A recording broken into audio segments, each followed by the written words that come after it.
శ్రీ చౌడేశ్వరీదేవి మాంత్రిక జ్యోతిష్యాలయం ప్రముఖ జ్యోతిష్యులు కాళికాదేవి ఆరాధకులు ప్రధాన తాంత్రిక శ్రీ ఎంకే శాస్త్రి గారు. స్త్రీ పురుష వశీకరణం 100% గ్యారంటీ. మీకు ఎటువంటి సమస్యలు ఉన్నా కాళికా దైవశక్తి పూజల ద్వారా పరిహారం చేయగలరు. ఫ్రెండ్స్, పెంటగాన్ మరోసారి భారత్కు F-35 ఫైటర్ జెట్ను ఆఫర్ చేస్తున్న అదే సమయంలో భారత్ ఫ్రాన్స్ ముందు తన కొత్త నిబంధనలను స్పష్టంగా ఉంచింది.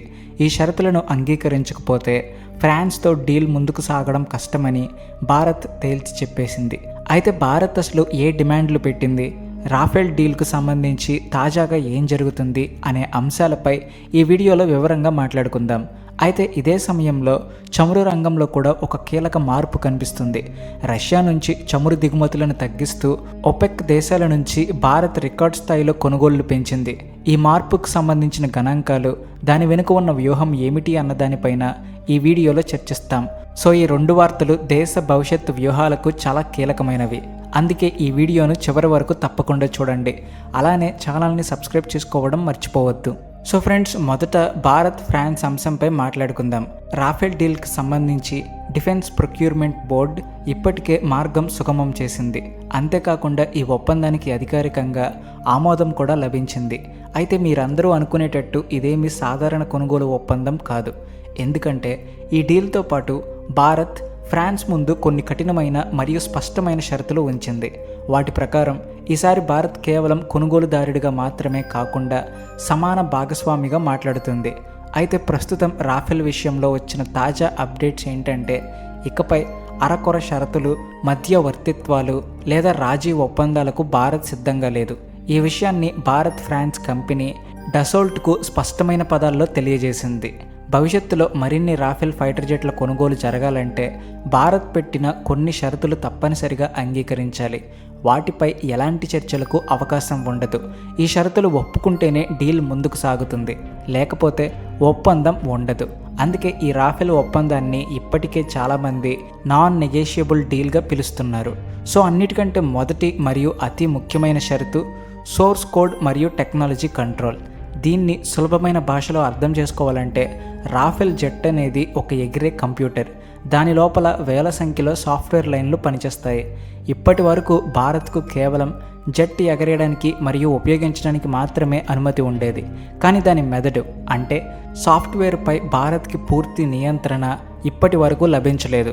సో ప్రస్తుతం భారత్ ఇప్పుడు ఇదే మార్చాలనుకుంటుంది. రాఫెల్ సాఫ్ట్వేర్కు ఎటువంటి యాక్సెస్ లభించాలని, తద్వారా భవిష్యత్తులో భారత్ తన సొంత అవసరాలకు అనుగుణంగా అప్గ్రేడ్ చేసుకోగలిగేలా ఉండాలని భారత్ డిమాండ్ చేస్తుంది. రేపు ఏదైనా కొత్త రేడార్, కొత్త ఎలక్ట్రానిక్ సిస్టమ్ లేదా కొత్త క్షిపణిని జోడించాల్సి వస్తే ప్రతిసారి ఫ్రాన్స్ వైపు చూడాల్సిన అవసరం ఉండకూడదు. అందుకే source code access deal breaker కావచ్చని భారత్ స్పష్టంగా చెప్పింది. రెండవ ముఖ్యమైన షరతు భారతీయ ఆయుధాల ఇంటిగ్రేషన్. ఇప్పటి వరకు చాలా విదేశీ విమానాల్లో ఆ విమానం తయారు చేసిన దేశం లేదా దాని మిత్ర దేశాలు తయారు చేసిన ఆయుధాలే పనిచేస్తాయి. ఈ విధానం వల్ల యుద్ధ సమయంలో ఆయుధాల విషయంలో ఆయా దేశాలపై ఆధారపడాల్సిన పరిస్థితి ఏర్పడుతుంది. భారత్ ఇప్పుడు ఈ ఆలోచనను పూర్తిగా తిరస్కరిస్తుంది. రాఫెల్ వంటి ఆధునిక ఫైటర్ జెట్లలో భారత్లో తయారైన క్షిపణులు కూడా పనిచేయాలి అన్నదే ఇప్పుడు భారత్ డిమాండ్. అవి బ్రహ్మోస్ కావచ్చు, అస్త్ర ఎయిర్ టు ఎయిర్ క్షిపణి కావచ్చు, రుద్రం వంటి యాంటీ రేడియేషన్ క్షిపణి కావచ్చు, లేదా భవిష్యత్తులో అభివృద్ధి చేసే స్వదేశీ ఆయుధాలు కావచ్చు. అయితే భారత్ కోరుకుంటుంది ఏమిటంటే, రాఫెల్ అనేది ఒక ఓపెన్ ప్లాట్ఫామ్గా మారాలని, ఒక మూసి ఉన్న వ్యవస్థలా కాదు. దీని గురించి ఇంకా క్లియర్గా చెప్పాలంటే, యుద్ధ సమయంలో ఆయుధాల సరఫరా కోసం భారత్ ఎలాంటి విదేశీ దేశం లేదా కంపెనీపై ఆధారపడకూడదు. ఇది కేవలం టెక్నికల్ డిమాండ్ కాదు, భారత్ సాధించాలనుకుంటున్న పూర్తి వ్యూహాత్మక స్వావలంబనకు స్పష్టమైన సంకేతం. మూడవ మరియు అత్యంత ఆసక్తికరమైన షరతు ఇంటర్ ఆపరబిలిటీ. ఈ పదం వినడానికి కొంచెం సాంకేతికంగా అనిపించవచ్చు, కానీ అర్థం చాలా సూటిగా ఉంటుంది. భారత వైమానిక దళం వద్ద కేవలం రాఫెల్ మాత్రమే లేదు. మన దగ్గర సుకోయ్ 30, MiG-29, మిరాజ్ 2000 మరియు రాబోయే సమయంలో మరిన్ని ప్లాట్ఫామ్లు ఉంటాయి. ఒకవేళ యుద్ధ పరిస్థితి వస్తే వేరువేరు దేశాలు తయారు చేసిన విమానాలు పరస్పరం మాట్లాడుకోగలగాలని భారత్ కోరుకుంటుంది. డేటాను పంచుకోగలగాలి మరియు ఒక నెట్వర్క్ లాగా పనిచేయాలి. ఒక జట్కు తెలిసిన విషయం మరొక జట్కు తెలియకుండా ఉండకూడదు. ఇది ఆధునిక యుద్ధ తంత్రంలో అతి ముఖ్యమైన భాగం. దీనినే నెట్వర్క్ సెంట్రిక్ వార్ఫేర్ అని అంటారు. సో ఇది కాకుండా లోకలైజేషన్ గురించి కూడా భారత్ చాలా కఠినమైన వైఖరిని అవలంబించింది. డిమాండ్ ఏంటంటే రాబోయే రాఫెల్ జెట్లలో ఉపయోగించే కనీసం 50 నుండి 60% భాగాలు భారత్లోనే తయారవ్వాలి. కేవలం అసెంబ్లీ మాత్రమే కాదు, స్పేర్ పార్ట్స్ మెయింటెనెన్స్, రిపేర్ మరియు ఓవరాల్ సదుపాయాలు కూడా భారత్లోనే ఉండాలి. దీనివల్ల 2 లాభాలు ఉంటాయి. ఒకటి, సంక్షోభ సమయంలో భారత్కు బయట నుండి విడిభాగాల కోసం ఆందోళన ఉండదు. 2, భారతీయ పరిశ్రమలకు హై ఎండ్ డిఫెన్స్ టెక్నాలజీలో పనిచేసే అవకాశం లభిస్తుంది. ఇదే ఆత్మనిర్భర్ భారత్ యొక్క నిజమైన అర్థం. సో ఈ మొత్తం పరిణామాల మధ్య మరో ఆసక్తికరమైన విషయం కూడా వెలుగులోకి వచ్చింది. అదేమిటంటే అమెరికా మరోసారి భారత్కు F-35 stealth fighter jet offer ఇవ్వడం ప్రారంభించింది. భారత్కు పూర్తి మద్దతు ఇవ్వడానికి అమెరికా సిద్ధంగా ఉందని క్లెయిమ్ చేస్తున్నారు. కానీ భారత్ ఈ విషయంలో చాలా అప్రమత్తంగా ఉంది. ఎందుకంటే అమెరికా షరతులు మరియు ఆంక్షలు ఎప్పుడూ మారుతూ ఉంటాయి. అన్నిటికంటే ముఖ్యమైన విషయం ఏమిటి అంటే వీటన్నిటి వల్ల తేజస్ మార్క్ 2 లేదా ఆమ్కా ప్రాజెక్టులతో ఎటువంటి ఘర్షణ లేదు. స్వదేశీ ఫైటర్ ప్రోగ్రాంలు వాటి నిర్ణీత టైం లైన్ ప్రకారం జరుగుతాయని భారత్ స్పష్టం చేసింది. రాఫెల్ వంటి డీల్ కేవలం గ్యాప్ను భర్తీ చేయడానికి మరియు సామర్థ్యాన్ని పెంచడానికి తప్ప స్వదేశీ ప్రాజెక్టులను బలహీనపరచడానికి కాదు. సో ఫ్రెండ్స్, ఫైనల్గా ఈ విషయం గురించి మీకు చెప్పాల్సింది ఏంటంటే ఫ్రాన్స్తో జరిగే ఒప్పందం ప్రకారం 20 రాఫెల్స్ను ఫ్రాన్స్ నేరుగా మనకు ఇస్తుంది. సో తర్వాత వాటిని బేస్ చేసుకుని మిగిలిన రాఫెల్ ఫైటర్ జెట్స్ భారత్లోనే తయారవుతాయి. కానీ ఈ పూర్తి ఇకోసిస్టమ్ సిద్ధం కావడానికి మరియు భారత్కు మొదటి మేక్ ఇన్ ఇండియా రాఫెల్ లభించడానికి 2030 నుంచి 31 వరకు సమయం పడుతుంది. కానీ భారత్ వద్ద యుద్ధ విమానాల స్క్వాడ్రన్ల సంఖ్య తగ్గుతున్న విధానం చూస్తుంటే భారత్కు రాఫెల్ కాకుండా మరికొన్ని ఫైటర్ జెట్స్ తక్షణమే అవసరమవుతాయి. అటువంటి పరిస్థితిలో భారత్ Su-57 లేదా F-35లలో ఏదో ఒక ఫైటర్ జెట్ను మన వైమానిక దళం కోసం ఎంచుకునే అవకాశం ఇప్పటికీ ఉంది. ఇక్కడ F-35కి ఉన్న పెద్ద అడ్వాంటేజ్ ఏమిటి అంటే భారత్కు తక్షణమే ఫైటర్ జెట్స్ కావాలి. ఒకవేళ భారత్ F-35కి అంగీకరిస్తే అమెరికా 1-2 ఏళ్లలోనే వెంటనే F-35 డెలివరీని భారత్కు చేయగలదు. ఇది అమెరికాకు ఉన్న చాలా పెద్ద అడ్వాంటేజ్. కానీ అతిపెద్ద సమస్య అమెరికా ఆంక్షలు మరియు అమెరికా విదేశాంగ విధానం అయితే ఇప్పుడు భారత్ రాఫెల్తో పాటు F-35 గురించి అమెరికాతో మాట్లాడి వెంటనే F-35ని తన వైమానిక దళంలో చేర్చుకోవాలా లేక మనం అమెరికాతో F-35 డీల్ చేసుకోకూడదా? దీనిపై మీ అభిప్రాయాన్ని కామెంట్ బాక్స్లో రాయండి.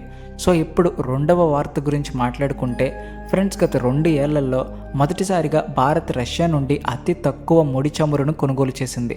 దీనికి కారణం పాశ్చాత్య దేశాల కొత్త మరియు కఠినమైన ఆంక్షలు. వీటి ప్రభావం నేరుగా భారత రిఫైనరీలపై పడింది.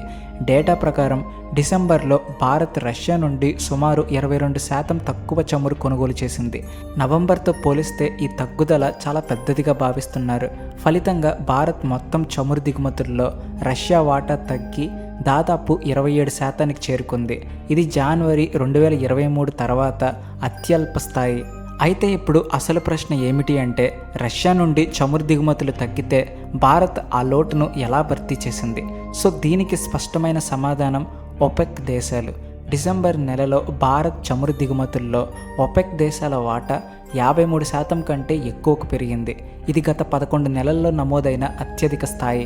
దీని అర్థం ఏమిటి అంటే భారత్ మిడిల్ ఈస్ట్తో పాటు అమెరికా మరియు దక్షిణ అమెరికా దేశాల వైపు మరింతగా మొగ్గు చూపాల్సి వచ్చింది. ఈ పరిణామంలో రిలయన్స్ ఇండస్ట్రీస్ పాత్ర చాలా కీలకం. రష్యా నుండి చమురు కొనుగోలు చేసే భారత్లోని అతిపెద్ద ప్రైవేట్ సంస్థ అయిన రిలయన్స్ డిసెంబర్ చివరి 10 రోజుల్లో రష్యా ముడి చమురు దిగుమతులను దాదాపుగా నిలిపివేసింది. దీనికి ప్రధాన కారణం పశ్చిమ దేశాల ఆంక్షల వల్ల ఏర్పడిన పేమెంట్ మరియు షిప్పింగ్ సమస్యలే.